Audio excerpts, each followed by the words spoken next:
दोस्तों, आज मैं आपको एक रियल इंडियन हॉरर स्टोरी सुनाने जा रहा हूँ। तो आप वीडियो को एंड तक ज़रूर सुनिएगा।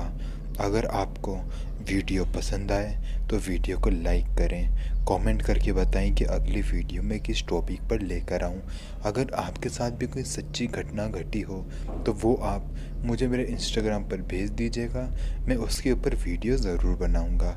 खैर, आज के वीडियो में जो घटना मैं आपको बताने जा रहा हूँ वो घटना घटी है पवन नाम के एक पुलिस ऑफिसर के साथ में। और अब आगे की कहानी मैं आपको पवन जी के पॉइंट ऑफ व्यू से ही सुनाऊंगा।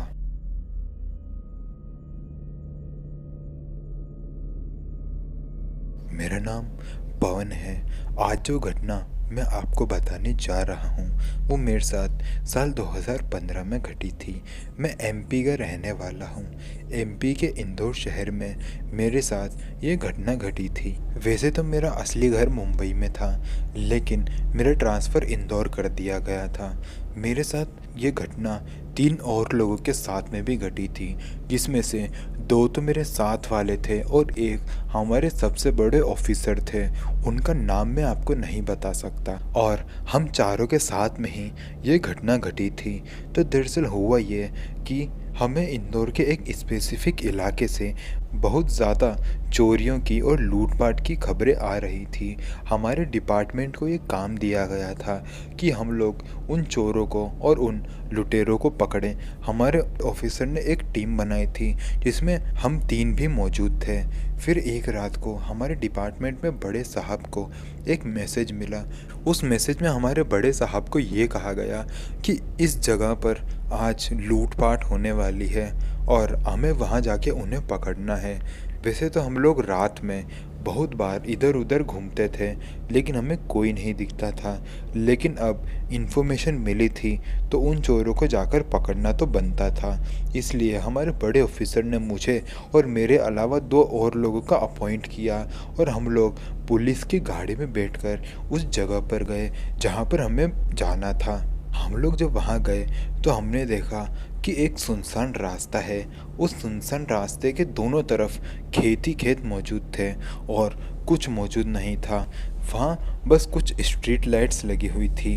हम लोगों ने वहाँ पर 10 मिनट तक गश्त लगाई, लेकिन हमें कोई नहीं दिखा। फिर मेरे बड़े साहब ने कहा, शायद यहाँ कोई नहीं है, हमें वापस पुलिस स्टेशन चले जाना चाहिए। सर ने गाड़ी मोड़ी और जब वो पुलिस स्टेशन की तरफ जा ही रहे थे तो मैंने देखा कि सड़क के साइड में एक आदमी खड़ा हुआ है जिसके हाथ में एक बच्ची भी है। वो बच्ची की उम्र करीबन 5-6 साल की लग रही थी।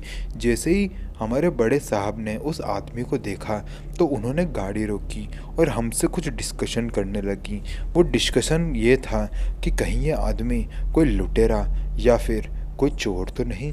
मैंने ये कहा कि अगर ये चोर होता या फिर कोई लुटेरा होता तो अभी तक तो हम पर हमला कर चुका होता।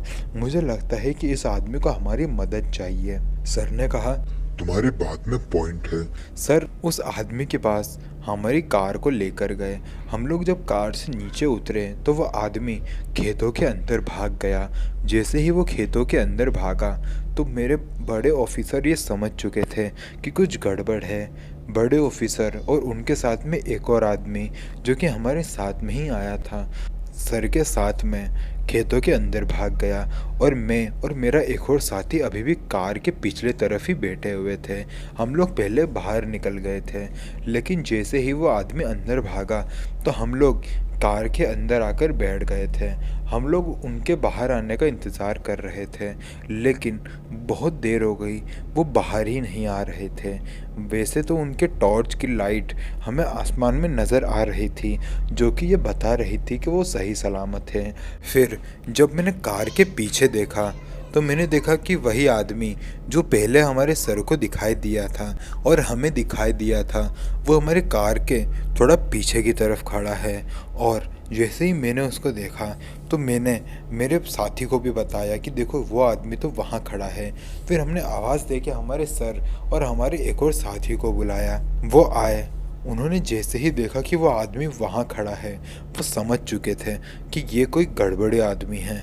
अगर इसे हमारी मदद चाहिए होती तो अभी तक हमारे पास आ चुका होता और अगर हमला करना होता तो अभी तक कर चुका होता। हमें यहाँ से निकल जाना चाहिए। हम लोगों को ये सजेशन ठीक लगा। फिर हम लोग जैसे ही कार में बैठे और मैंने पीछे पलट के देखा तो मैंने देखा कि वो आदमी एक बार फिर से वहाँ से गायब हो चुका था। मुझे बहुत अजीब लग रहा था। मैं समझ चुका था कि ये पक्का कोई भूत प्रेत का मामला है। मेरे सर को भी यही लगा कि हम लोग शायद किसी भूतिया इलाके में खड़े हैं। हमें यहाँ से निकल जाना चाहिए। हम लोग जल्द से जल्द वहाँ से निकले और थाने आ गए। थाना आने के बाद मेरे बड़े साहब ने मुझे कहा कि अभी अभी हमारे साथ जो घटना घटी है वो किसी को भी मत बताना, वरना लोग या तो हमारी बात पर यकीन नहीं करेंगे या हमारा मजाक उड़ाएंगे। इसलिए मैंने अपने किसी भी साथी का नाम आपको नहीं बताया है। खैर, इसके बाद मैंने इंदौर में और 4 साल नौकरी करी और जैसे ही कोरोना लगा तो मैं मुंबई चला गया था।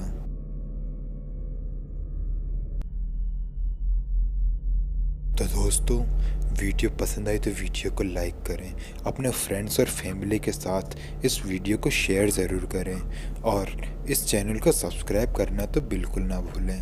आप मेरे इंस्टाग्राम को भी चेकआउट ज़रूर करें। खैर, मिलते हैं अगले वीडियो में। तब तक के लिए जय हिंद, जय भारत।